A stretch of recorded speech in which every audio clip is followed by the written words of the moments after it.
Welcome to The Explainer. Every single time you click agree on a privacy policy or fire up an app, you're actually stepping onto a huge digital tightrope. Today, we're going to untangle that constant tug of war between keeping our data safe, protecting our personal privacy, and, well, the ethics that are supposed to hold it all together. So let's just dive right in with the big question that pretty much defines our digital lives. To feel secure online, do we really have to give up our privacy? It totally feels like we're being forced to pick a side, but is it really an either-or choice? And here's where that tension really comes from. On one side, you've got security, which is all about protection, control, and, keeping our digital stuff safe from bad actors.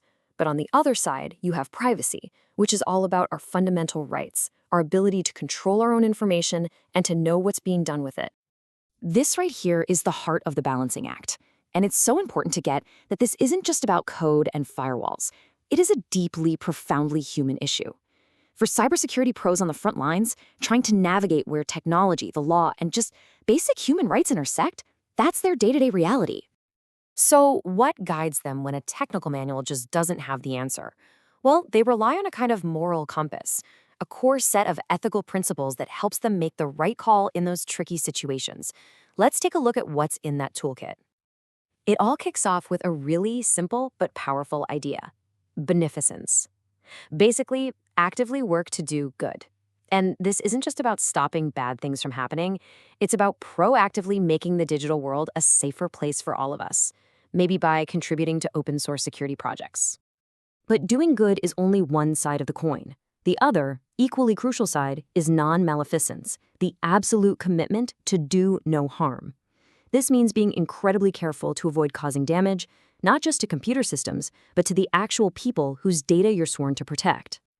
And that concern for the individual flows right into our next principle: autonomy. It's all about respecting a person's right to be in the driver's seat of their own digital life. In the real world, that means getting informed consent and giving people clear, easy-to-understand choices about their personal data. Of course, respecting people only works if you do it fairly, for everyone. That's where the principle of justice comes in. It's about making sure security isn't used as a weapon for discrimination, and that its protections and its burdens are shared equally among all groups. No exceptions. And look, none of this works without trust.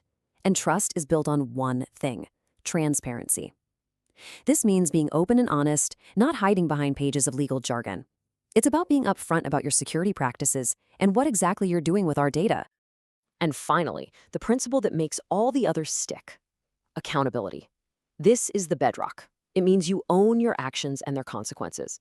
When mistakes happen, and they will, it's about fessing up, learning from them, and using that lesson to build something even stronger. Now, what's really fascinating is that these aren't just, nice ideas that people talk about. They are so fundamental that they've been written into law, creating a kind of global rule book for how every organization has to handle our information. The biggest one, the regulation that really changed the entire game, is Europe's GDPR. This thing was a landmark. It set a crazy high new standard for data protection, gives people really powerful rights over their own info, and it threatens absolutely massive fines for companies that don't play by the rules, no matter where they are in the world.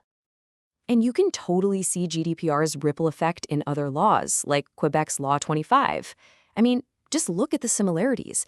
It mirrors GDPR on key things like your right to have your data erased, and it enforces that same super critical 72-hour window to let people know there's been a breach. The penalties? Just as scary. It's all part of a global shift toward taking this stuff seriously.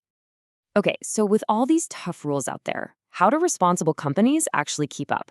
Well, the best way is to stop thinking of privacy as some feature you can just bolt on at the end. Instead, you have to build it in from the ground up. This whole philosophy is called privacy by design. The idea is that strong privacy protection should be the default setting for any new product or system.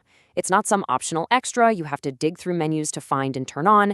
It's just baked right into the core from day one. And a huge tool for making that happen is the Privacy Impact Assessment, or PIA. Think of it like a mandatory safety inspection for data.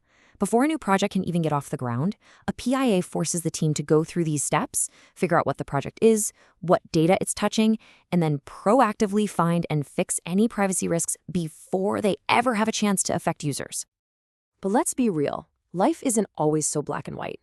Even with all the best principles and laws, you're going to run into gray areas.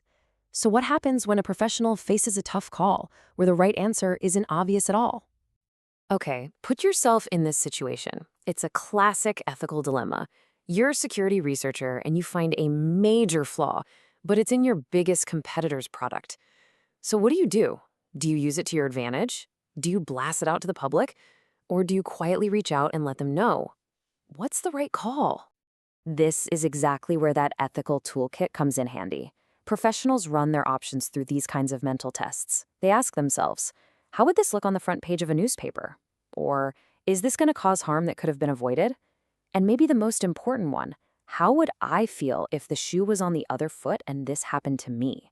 These questions really help light the way forward. So, what this all really shows us is that balancing security and privacy isn't a problem that tech alone is ever going to solve. It's a constant, human-led effort. It involves developers, lawmakers, and, yeah, all of us as users. Which brings us to one last thought to leave you with. As our personal data becomes maybe the most valuable resource on the planet, who do you think is ultimately responsible for striking that balance?